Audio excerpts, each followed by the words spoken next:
and Friends weekend co-host and author of Battle for the American Mind, Pete Hegseth. Pete, great to see you, my friend. So Elizabeth Warren is sure this is a political winner. President Biden is sure this is a political winner. Do you think it's going to end up being a political winner for the president and his party? It could be. I mean, listen, they're making a bet that giving money to liberal arts graduates will incline those graduates on that giveaway to vote for them in November. All the timing is cynical. This is about creating dependency on government. It's about rewarding people who didn't work to pay off their loans in many cases, while not giving nothing to people who did. Brian, you got a bunch of kids. I got a bunch of kids. I know I'm going to end up having to pay for some of their education. I didn't know I had to pay for everybody else's too.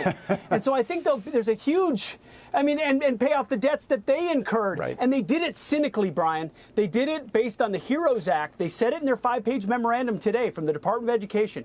The HEROES Act of 2003 meant to pause student loan payment for reservists and National Guardsmen based on the response of 9/11. Now they want to apply that to COVID-19 and liberal arts graduates who they hope will vote for them. Right. This is how government expands the prerogatives it gets. Once you give them an inch, they take a mile. Here's a big example of that. Exactly. And, you know, we keep hearing it's loan cancellation or forgiveness. It's not. It's a transfer.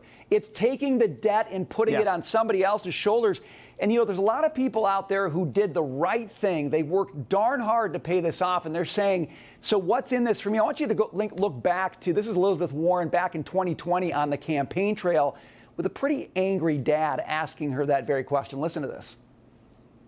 My daughter's getting out of school. I've saved all my money. She doesn't have any student loans. Am I going to get my money back? Of course not. So you're going to pay for people who didn't save any money, and those of us that did the right thing get screwed.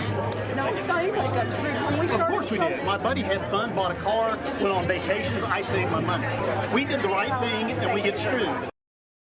We did the right thing and we got screwed. But isn't that the message, Pete, that the college students are getting? The right thing isn't to pay your loan. It's to wait for the government to bail you out. Wait for an election. You get the bailout. And for other Americans, it's why do the right thing? It doesn't matter anymore.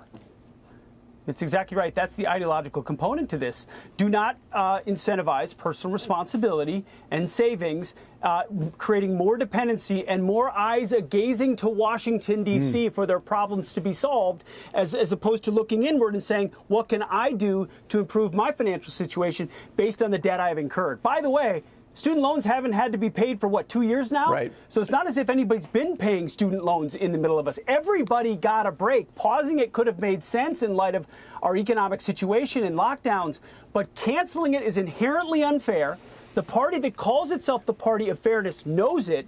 They can't answer that question. They're just hoping young people who are already inclined to believe government will solve their problems will say, well, maybe that's a reason I should vote for those Democrats. Even though this may not even be constitutional and could be overturned, it's a very cynical political giveaway. And it's insidious, Pete, because once you give $10K, the next ask, and we're already hearing it, is for $50K. And then it's not just for people making less than $125,000.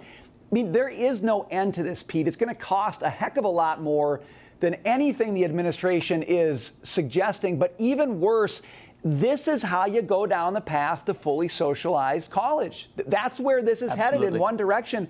I mean, is there a way to turn this around, Pete? Is there a way, if you get a change in Congress, if you get a change in the presidency in 2024, can you turn this around? Well, I think we need to, I wrote a whole book about education in the K through 12. I think we totally need to challenge the cartel of the education system, higher education, which has driven the increase in costs based on the ability to borrow federal dollars. So it all builds on itself and everything costs more and we're end up being on the hook for it. Stop that cycle.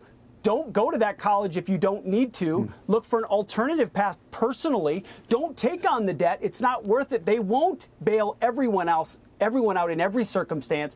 Policy-wise, I just think you have to get federal loans out of the business of driving up the cost of higher education, which means everyone's borrowing more. And eventually, it's just like the Dreamers. You're looking at Dreamer 2.0, 3.0, 4.0. The more you keep the border open, the more college gets more expensive and the loans get larger. Democrats are going to keep promising, as you said, 25, then 50,000, then 75,000 in loan forgiveness, which basically means we're sending you to college for free. So all you other chumps who paid for it well, you're chumps, like Yeah. you said. And you know, I'm a professor. Professors ought to be the ones who are against this more than anyone, because what does it say about the job we've done?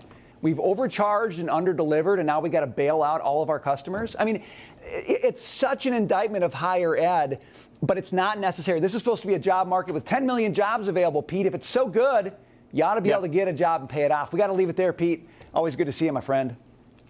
Thanks, Bry. You got it.